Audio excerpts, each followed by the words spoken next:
Iran ಧ್ವಜ ಹೊತ್ತಿದ್ದ ಹಡಗನ್ನ ವಶಕ್ಕೆ ಪಡೆದ ಅಮೆರಿಕ ನೌಕಾಪಡೆ.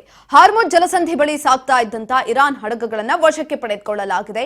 ಸರಕುಗಳನ್ನ ಹೊತ್ತು ಸಾಗುತ್ತಿದ್ದ ಇರಾನ್ ತೌಸ್ಕಾ ಹಡಗನ್ನ ವಶಕ್ಕೆ ಪಡೆದುಕೊಂಡಿರುವಂತದ್ದು ಅಮೆರಿಕ ನೌಕಾಪಡೆ. ಇದೀಗ ಹಾರ್ಮುಜ್ ಜಲಸಂಧಿ ಬಳಿ ಸಾಗ್ತಾ ಇದ್ದಂತ ಇರಾನ್ ಹಡಗನ್ನ ಅಮೆರಿಕ ನೌಕಾಪಡೆ ಇದೀಗ ವಶಕ್ಕೆ ಪಡೆದುಕೊಂಡಿದೆ. ಸರಕುಗಳನ್ನ ಹೊತ್ತು ಸಾಗಿಸ್ತಾ ಇದ್ದಂತ ಇರಾನ್ ತೌಸ್ಕಾ ಹಡಗನ್ನ ವಶಕ್ಕೆ ಪಡೆದುಕೊಂಡಿರುವಂತದ್ದು. ನಾನು ಆಗ್ಲೇ ಹೇಳ್ತಾ ಇದ್ದೆ, ಈ ಒಂದು ಹಾರ್ಮುಜ್ ಜಲಸಂಧಿ ಅನ್ನೋದೇನಿದೆ ಇದು ತುಂಬಾ ಇಂಪಾರ್ಟೆಂಟ್. ಸರಕು ಸಾಗಣೆಗಳನ್ನ ಸಾಗಾಟ ಮಾಡೋದಕ್ಕೆ ನಾವು ಎಲ್ಲವನ್ನೂ ಕೂಡ ಕೇವಲ ವಿಮಾನ ಅಥವಾ ಬೇರೆ ಬೇರೆ ಮಾರ್ಗಗಳಿಂದ ಅಷ್ಟೇ ಸಾಗಿಸೋದಿಕ್ಕಾಗಲ್ಲ. ನೀರನ್ನೋದು ಬಹಳ ಮುಖ್ಯವಾಗಿ ಬೇಕಾಗತ್ತೆ. ಅದರಲ್ಲಿ ಹಾರ್ಮುಜ್ ಜಲಸಂಧಿ ಅನ್ನೋದು ತುಂಬಾ ಮುಖ್ಯವಾದಂತಹ ಜಾಗ.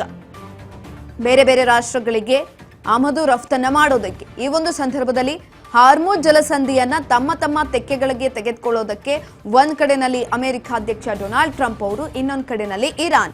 ಈಗ ಆಲ್ರೆಡಿ ಇರಾನ್ ಬಳಿ ಇದೆ, ಇರಾನ್ ಅದನ್ನ ಬಿಟ್ಕೊಡೋದಿಲ್ಲ ಅನ್ನುವಂಥ ವಾದವನ್ನ ಮಂಡಿಸ್ತಾ ಇರುವಂಥದ್ದು. ಇನ್ನೊಂದ್ ಕಡೆನಲ್ಲಿ ಅಮೆರಿಕ ಅಧ್ಯಕ್ಷ ಶತಾಯಗತಾಯ ನಾನು ಅದನ್ನ ಪಡೆದ್ಕೊಳ್ತೀನಿ ಅಂತ ಒದ್ದಾಟವನ್ನ ನಡೆಸ್ತಾ ಇರುವಂಥದ್ದು. ಹಾಗಾಗಿ ಇದೀಗ ಇರಾನ್ ಧ್ವಜ ಇದ್ದಂತ ಹಡಗನ್ನೇ ವಶಕ್ಕೆ ಪಡೆದುಕೊಂಡಿರುವಂಥದ್ದು. ಅದು ಕೂಡ ಇರಾನ್ ತೌಸ್ಕಾ ಹಡಗನ್ನ ಅಮೆರಿಕ ನೌಕಾಪಡೆ ಇದೀಗ ವಶಕ್ಕೆ ಪಡೆದುಕೊಂಡಿದೆ.